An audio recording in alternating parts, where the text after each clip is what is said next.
패왕별이, 중경삼림, 무간도, 천녀유혼, 영웅본색 등 시간이 흘러도 잊을 수 없는 홍콩 영화들이 많다.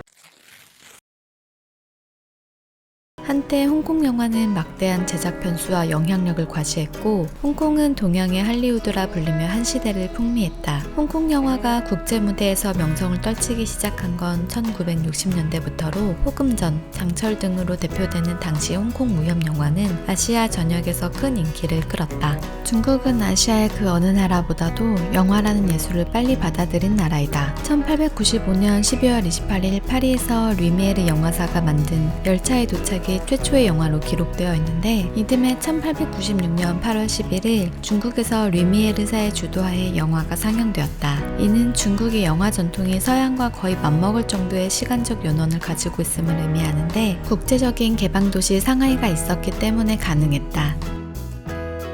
그런데 1949년 중국 대륙에서 사회주의 정권이 수립된 뒤 대륙에서는 화려했던 1930년대 상하이 영화의 전통이 직접적으로 계승되지 못했다. 영화는 정치 권력이 원하는 바대로 이데올로기의 선전물로 전락되었고 영화의 미학적, 장르적 특성마저 확보하지 못했다. 정부는 모범 영화의 제작만을 강요했다. 1966년부터 10년 동안 지속된 문화대혁명은 대륙 영화를 더욱 깊은 침체의 나락으로 떨어뜨렸다. 첨예한 이데올로기 대립 때문에 한중 간 문화교류는 단절되어 있었다.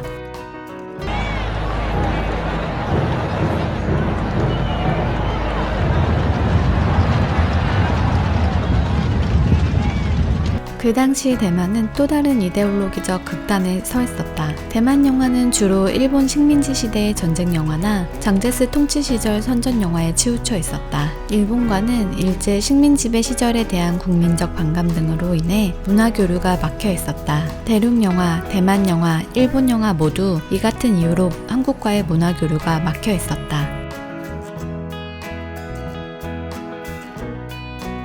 이러한 시대적 상황 덕분에 홍콩 영화는 당시 매우 자연스럽게 한국과 교류의 물꼬를 틀 수 있었다. 물론 홍콩 영화 자체도 매력적이었기 때문에 한국 대중의 폭발적 관심을 이끌어낼 수 있었다. 한국에서 홍콩 영화는 지지부진한 국가 선전 영화나 에로 영화들이 풍미하던 시절의 대안이었다. 홍콩 영화는 1930년대 상하이 영화사들이 홍콩의 영화 제작 시설을 갖추기 시작하면서 그 토대가 형성되기 시작했다. 1842년 아편전쟁으로 홍콩이 영국에 할양된 이후 홍콩은 영국도 아니며 중국도 아닌 그들의 정체성에 대해 고민을 하기 시작했다. 홍콩 사람들은 정치와 현실에 관심을 기울이기보다는 1920년대, 30년대 상하이에서 비롯된 무협 영화의 전통을 끌어안고 거기에 코미디를 접목시키며 오락적, 상업적 요소를 극대화했다. 이 외에 홍콩으로 할양된 이후 홍콩으로의 유럽 문화 유입은 가속되었고 동서양 문화가 뒤섞인 국제도시답게 홍콩 영화는 다양한 문화적 색깔이 뒤섞인 혼성의 성격을 지니게 되었다.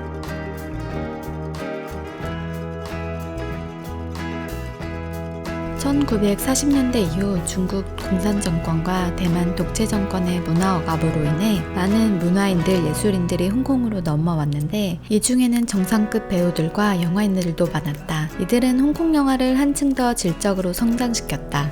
1920년대부터 상하이에서 영화를 제작하던 쇼 가족이 설립한 쇼 브라더스는 1960년대에는 홍콩 영화 시장을 완전히 장악했다. 장철 호금전을 필두로 한 쇼 브라더스 소속 감독들이 주도한 무협 영화 바람은 이후 홍콩 영화의 뿌리가 됐다. 장철의 의리의 사나이 외파리, 금연자, 호금전의 용문객잔, 협녀 등 이 시기의 무협 영화들은 엄청난 대중적 인기를 누렸다. 1960년대부터 시작된 홍콩 영화의 전성기는 정무문, 용쟁오투, 취권, 폴리스 스토리, 영웅본색, 황비용, 패왕별이, 중경삼림, 천녀유혼 등 명작들을 쏟아내며 1990년대까지 전 세계를 풍미했다.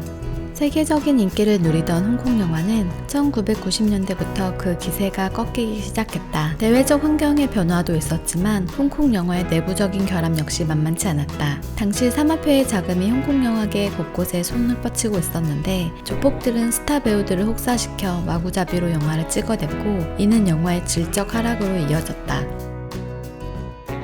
한편 1997년 홍콩 반환을 앞두고 중국 공산당이 표현의 자유를 간섭할 게 명백하다 보니 많은 감독과 배우들이 홍콩을 떠났고, 실제로 홍콩이 중국으로 반환된 이후 창작의 자유가 제한되었으며 영화 제작에서 정치적 제약이 걸리기 시작했다. 과거 홍콩 영화의 창의력과 창조성은 점점 찾아보기 힘들어졌다. 한때 아시아 영화의 맹주였던 홍콩은 정치적, 사회적 환경에서 자신만의 정체성 찾기라는 과제를 떠안고 있다.